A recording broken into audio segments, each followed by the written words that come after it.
आदाब, नमस्कार, good evening, सत श्री अकाल। एक बार फिर आप तमाम लोगों का स्वागत है क्राइम कहानियां विद शम्स। जनवरी 2023 पंजाब के फिरोजपुर जिले का छोटा सा गांव रत्तेवाला।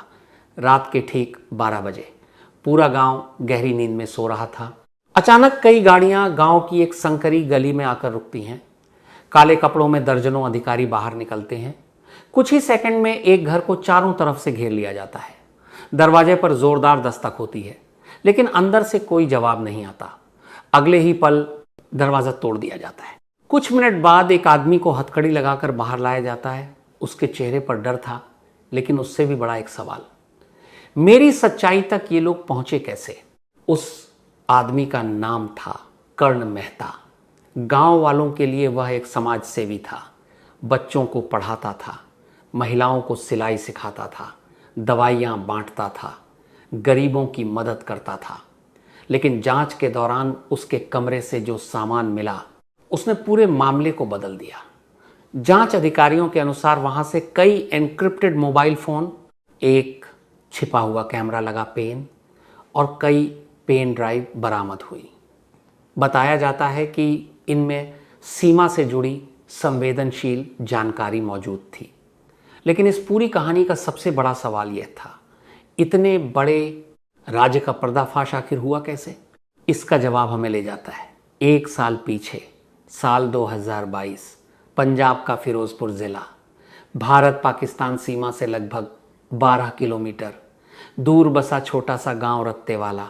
यह गांव भले ही छोटा था, लेकिन इसकी अहमियत बहुत बड़ी थी। हर दिन सेना के वाहन यहां से गुजरते थे। सीमा के कारण सुरक्षा एजेंसियां हमेशा सतर्क रहती थी। इसी गांव में एक दिन एक नया चेहरा आया।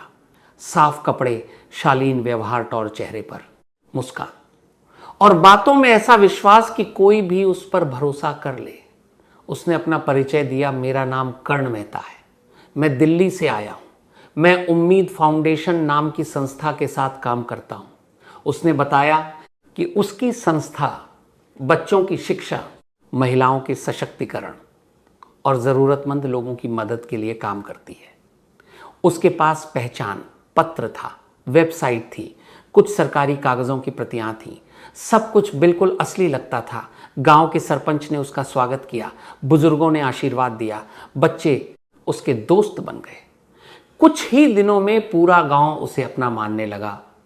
दिन में वह बच्चों को पढ़ाता, महिलाओं को सिलाई सिखाता, मुफ्त चिकित्सा शिविर लगाता और हर घर में जाकर लोगों की समस्याएं सुनता।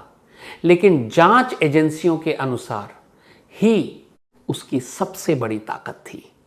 उसे किसी ने रोका नहीं, क्योंकि किसी को उस पर शक ही नहीं था।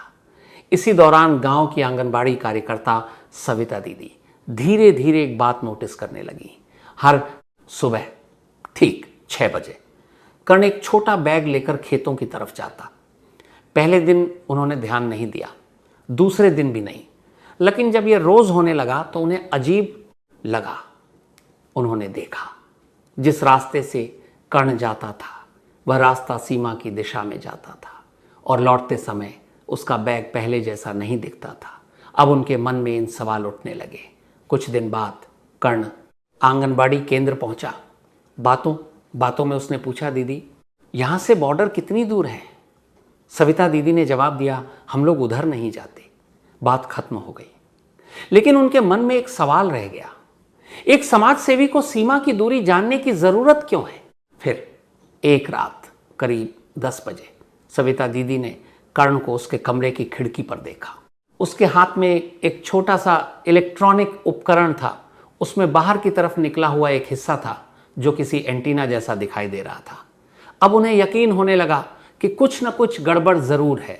अगली सुबह उन्होंने अपने बहनोई को फोन किया, जो फिरोजपुर में एक सरकारी कार्यालय में कार्यरत थे। उन्होंने पिछले कई दिनों की हर बात विस्तार से बताई। शुरुआत में किसी ने इस बात को गंभीरता से नहीं लिया, लेकिन सविता दीदी ने सिर्फ एक बात कही, मैं इस गांव के हर आदमी को जानती हूं, यह आदमी कुछ छिपा रहा है। यही एक वाक्य पूरे मामले का रुख बदलने वाला था। उनकी सूचना संबंधित अधिकारियों तक पहुंची और बिना किसी शोर शराबे के कर्ण मेहता पर गुप्त निगरानी शुरू कर दी गई। उसे जरा भी अंदाजा नहीं था कि अब उसका हर कदम हर मुलाकात और हर गतिविधि किसी की नज़र में। लेकिन अगले ही दिन निगरानी टीम ने ऐसा क्या देखा जिसने पूरे ऑपरेशन को एक नए मोड़ पर ला खड़ा किया। यहीं से शुरू होती है इस कहानी की सबसे खतरनाक कड़ी। अगले ही दिन सुबह के ठीक 6 बजे कर्ण मेहता हमेशा की तरह अपना छोटा सा बैग लेकर घर से निकला। लेकिन इस बार वो अकेला नहीं था। उसे बिना बताए सुरक्षा एजेंसियों की एक टीम दूर से उसकी हर गतिविधि पर नजर रख रही थी। कर्ण गांव से बाहर निकला, खेतों के बीच बने कच्चे रास्ते पर चलता रहा और लगभग 20 मिनट बाद एक पुरानी पुलिया के पास जाकर रुक गया। उसने चारों तरफ नजर दौड़ाई, कुछ पल इंतजार किया, फिर झुककर पुलिया के नीचे हाथ डाला। जांच एजेंसियों के अनुसार उसने वहां एक छोटा सा पैकेट रखा और बिना पीछे देखे वापस गांव की ओर लौट गया। लेकिन टीम ने उसे उसी समय नहीं रोका। वे जानना चाहते थे कि उस पैकेट को लेने कौन आएगा। पूरा दिन बीत गया, कोई नहीं आया। अगले दिन भी सब कुछ शांत रहा। फिर तीसरे दिन सीमा की दिशा से एक संदिग्ध व्यक्ति उसी पुलिया तक पहुंचा। उसने कुछ ही सेकंड में वह पैकेट उठाया और वापस मुड़ गया।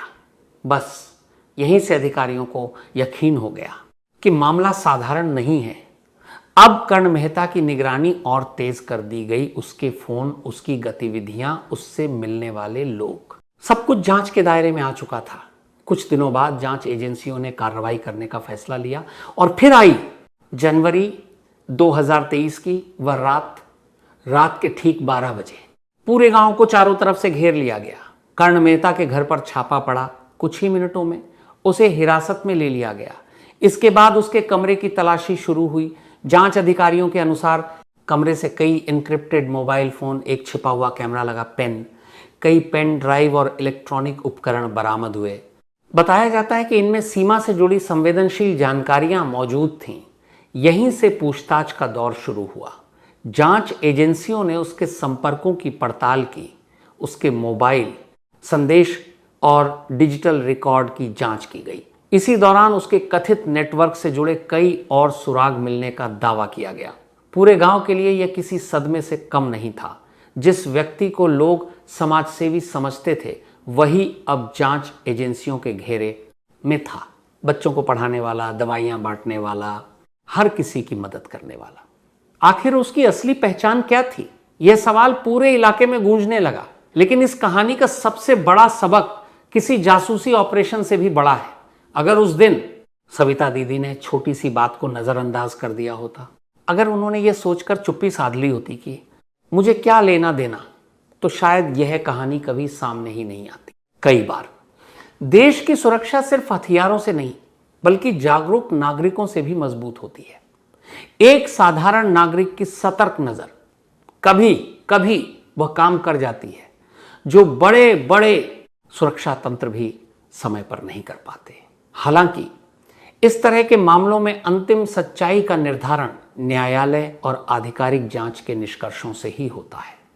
लेकिन यह घटना एक बात जरूर सिखाती है, संदिग्ध गतिविधि दिखे तो उसे नजरअंदाज न करें, क्योंकि सीमा की रक्षा सिर्फ सीमा पर खड़े जवान ही नहीं करते बल्कि देश का हर जागरूक नागरिक भी उसमें अपनी भूमिका निभाता है।